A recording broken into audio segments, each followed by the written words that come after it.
వాస్తవానికి మనకి వరదలు, తుఫాన్లు అన్నటువంటిది సమాచారాలు ముందుగా రావడం అన్నది ఇవాల్టి రోజుల్లో సాధ్యం. చైనా లాంటి హైలీ టెక్నాలజీ మా దగ్గర ఉందని చెప్తున్న చైనాకి తెలియలేదా?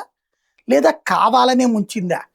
భారత్ దాకా పెద్ద ప్రమాదం వస్తదిలే చూద్దామని ఏమన్నా వదిలేసింది. భారత్‌కి రాలేదు. బెంగాలు కొన్ని ప్రాంతాలకు వస్తదని భావించారు. రాలేదు. అదృష్టవశాత్తు నేపాల్ దగ్గరే ఆగిపోయింది ఆ బురద, ఆ వరద గూడా.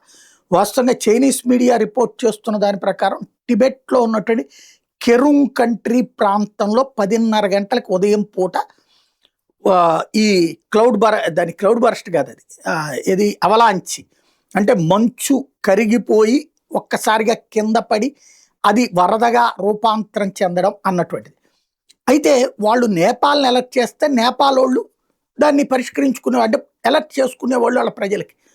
నేపాల్‌కి వీళ్ళు అలర్ట్ చెయ్యకపోవడం వల్లనే అంతమంది ప్రాణాలు కోల్పోయారు. కాపోతే గతంలో 10,000 మంది ప్రాణాలు కోల్పోయారు 10 ఏళ్ల క్రితం. అప్పటితో పోల్చుకుంటే ఇప్పుడు ఒకంత బెటరు. నేపాల్ ప్రభుత్వం చైనా నుండి ఎట్లాంటి సమాచారం రాలేదని చెప్తోంది. నేరుగా వాళ్ళు అక్కడ పరిస్థితులను బట్టి శాటిలైట్ పిక్చర్స్‌ని బట్టి తమ ప్రజల్ని అలర్ట్ చేయడం వల్ల కొంతమంది బతికిపోయారని చెప్తున్నారు.